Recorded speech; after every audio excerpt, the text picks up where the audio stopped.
Hey guys, this is Brennan here from Trashy Posse Gaming. We're starting our new series here called Deck Techs for Magic the Gathering Legacy. Yeah. Cameron's here too. Yeah. We're going to start doing these in preparation to our Versus videos that we're going to start doing. And we're going to show these to you just so you can get some ideas for upcoming Legacy tournaments, or just in case you want to play with some friends. Now, I want to make this clear before we start that we are using proxies. Some of these cards are real, like these down here, but the majority of look these at that! cards. Look at that Misty Rainforest, man. Damn it. Money card. But the majority of these cards are proxies. This is not an expensive deck to run, and the main basis of this deck is Manaless Dredge, which may be a little off-putting to some people, just because it's like, man, oh, how do you do stuff? Well, it's pretty freaking awesome. So we're going to go ahead and run through the individual cards, and then toward the end of the video we're going to show a self-run through, and you'll see just how crazy this thing can get. Alright, so basically all that we have down here is a lot of Dredge stuff.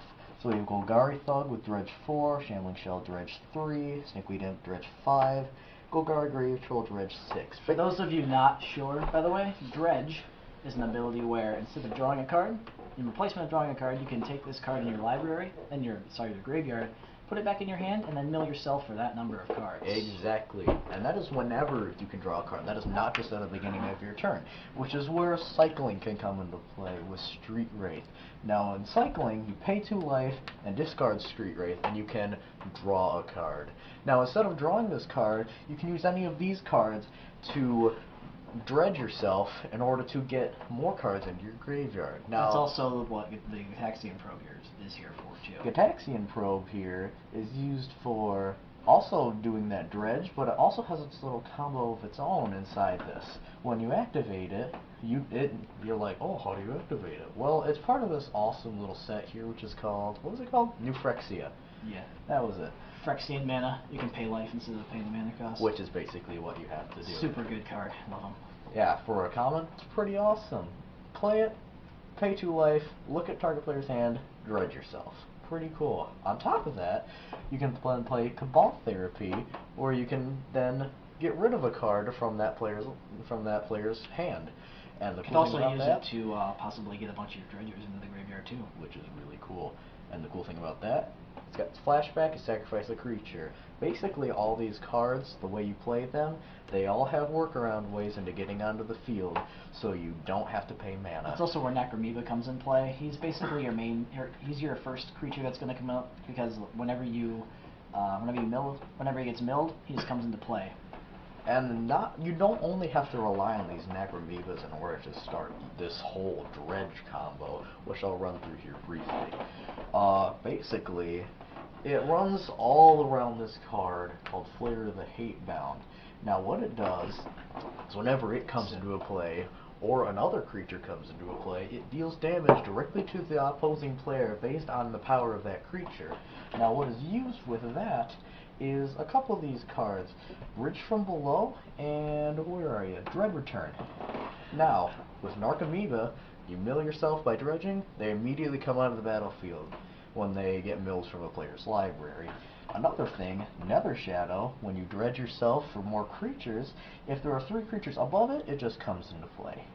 And with Icarid, which also can be used in order to speed up this process, you exile a black creature card, so Golgari Thug or Snakeweed Imp, or even Street Wraith after you've used it, and it comes onto the field for the turn, and then at the end of the turn it comes back. It goes back to the graveyard. But you're going to start your combo before the end of your turn.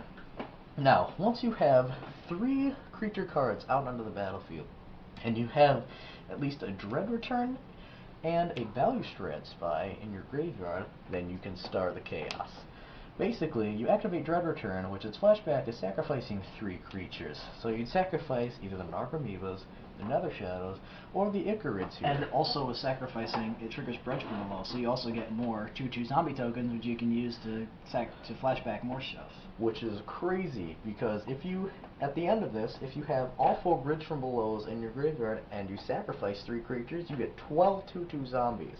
Which can be used to flashback the rest of your Dread Returns, or even flashback a Cabal Therapy to put more Dread Returns in, or put your dredge hits into the graveyard too. And putting those zombies onto the field will also pump up Flare of the Hatebound, because when any creature on your field comes into play, it deals that much damage to the opposing player, or any creature, not just Flare of the Hatebound. So all those zombies, 2 damage for each zombie is going to be dealt. So right basically, your main combo is Dredge enough to where you have 3 guys that you can sacrifice for Dread Return. You want to bring this guy in, because basically, what he does... what this guy does... Oh, I was going to say it. Basically, what he does... Let me read him real quick.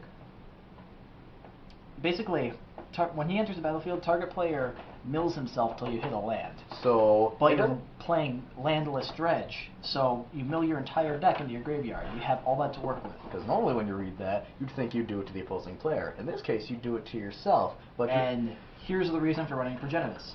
You don't actually... You see him, you don't actually play him as a Dread Return target. He's actually just used so you don't mill yourself out, because each turn you should be dredging, not drawing cards. You never draw them, your library never runs out. So basically, mill helps you. Now, a couple of these cards here are just thrown in to help slow down other legacy cards, and that's where Chance of the Annex comes in. When he's in your opening hand, you can reveal him, so the first card that the opposing player plays gets countered unless they pay another mana. Get out of here, kids. So basically, any spell that they play is going to get countered unless they pay an additional mana, which can slow down some decks quite a bit. So that's... Sure! Yeah. So basically, that's the main gist of it. Oh, wait, I forgot. Phantasmagorian. There's a neat little combo with him.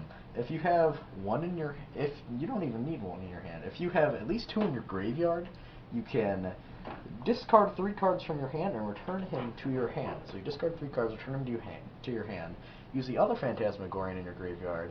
Discard the 1 Phantasmagorian you just got and 2 other cards, return them to your hand, and just continue that combo until your hand is in the graveyard, in case you have the Dread Return, the Valued Strand Spy, or anything else you might need in order to engage this Dredge combo. I think that covers the gist of it. So now we're going to show you how it works just in a solo run through really quick. Alright, we'll see you in a little bit. Alright, hey guys, we're back here. I'm going to show you the Dredge run through. Now, right here is my opening hand. I've got Phantasmagorian, Narcomoeba, Stinkweed Imp, Street Wraith, Shambling Shell, Golgari Greavetroll, and Icarid, if you don't remember what they are. Here's a hint. You're playing Dredge, take the draw, because you always want to have that first discard. Yes, because that will initiate Dredge and unleash chaos. And if you don't understand what any of these cards do, just go ahead and back up a little bit in the video and just refresh yourself. So, taking the draw, I have 8 cards in my hand. I'm not going to do anything, I'm just going to discard. Discard the highest Dredge card you have, and then your turn. Now, when you're playing this, you want to lay your graveyard out in rows. You don't want to stack it. You want to know exactly what's in your graveyard and exactly what order. And if you plan on playing this in a tournament, be sure to keep the graveyard in the same order, because there's actually cards like Nether Shadow that are affected by the order of the graveyard. Just so you're aware. Alright, so now we're going to initiate our next turn with untap, upkeep, and instead of draw, we're going to dredge. So, Golgari Greavetroll here has a dredge 6, so we're going to put it back into my hand, and we're going to dredge 6. So 1, switch from below, that's okay. Golgari Greavetroll, Narcomoeba, he comes out onto the field. Chance of the Annex, play the Hatebound, Daxian Probe. Alright, now we just have a 1/1 flyer out, and there's really nothing else we can do. So, we're going to put Phantasmagorian into the graveyard. Untap, upkeep, dredge. Golgari Greavetroll, another 6. 1, 2, 3, 4, 5, 6. Now, here's where the Phantasmagorian combo comes in. I have one in my hand and 1 in the graveyard. So I'm going to take 3 of them, put 1 back into my hand. Now, I'm going to do the same thing again. And basically, you want to do this until your hand is empty, because your hand is meaningless. Your graveyard is your hand. And real soon here, you are going to realize just how crazy this can get. Basically, you'll go from milling yourself to winning. Basically. That's what happens here. Now, we haven't gotten anything. Narcomoeba is from my hand, so he doesn't come out into the battlefield. Now we're just going to have to wait until the next turn. Untap, upkeep, dredge. Golgari Grave Troll, dredge 6. 1, Narcomoeba. 2, 3, Phantasmagoria. 4, 5, Dread Return. 6, Golgari Thug. Actually, I believe I missed a... Yes, I missed a trigger. I'll go ahead and do it next turn then. There's nothing else we can do here. Actually, we can do a Phantasmagorian. And then these three go into the graveyard. All I have is Phantasmagorian in my hand. Untap, upkeep, Nether Shadow comes into play. This is what I missed last turn. At the end of your upkeep, if it has 3 creatures above it, it just comes onto the field. Pretty handy when you need a creature fast for Dread Return. And then we're going to dredge with Golgari Grave Troll instead of our draw step. 1, 2, win. 3, 4, 5, 6. This is turn 4, and this is a win. Now, exactly how is this gonna work? Sacrifice 3 creatures. Bridge from Below activates. So 3 1/1 zombies. 2/2 zombies. 2/2 zombies. I'm stupid. They go into your graveyard. Hand. Now Graveyard. now what you want to bring back, You're flashing back. You're flashing this back, by the way. which That's exiled. then gets exiled. I'm just gonna set this down here. Bring back Balustrade Spy. Target yourself, mill your entire deck. Progenitus is the only thing that stays. Basically. So when you're playing this, just go ahead and look for Progenitus. I think you missed him. I probably did. He's right there. Where? No, wait, no. The only fucking yellow card there. I'm sorry. Alright, now with the rest of your library. So this goes here. Yep. Library. Alright, so now I'm gonna get crazy. Activating another Dread Return. Now, there are multiple win conditions for this. We're gonna do the main one here. So we're gonna sacrifice Balustrade Spy and 2 zombies. This Balustrade Spy died, goes into the graveyard, and since there are 4 Bridge from Belows now in the graveyard, I get 4 zombies. So bam, 7 zombies. Sacrificing these guys. Sacrificing them. Bridge from Below does not trigger when they're tokens, by the way. So yeah, it's just creatures, which will help when Flayer the Hatebound comes into play. Just, I'll keep track of my life right now. Okay, Flayer the Hatebound enters. I'm at 16. Because the 4 damage of it coming in. Now, we're going to play another Dread Return, if I can find it. There we go. Flash it back. We're going to play... we're going to sacrifice first Flayer the Hatebound and 2 zombies. So basically, we get 4 more zombies now. So go ahead and put 2 more in. 4 Undying triggers. Yeah, the Undying triggers comes in 5. 5.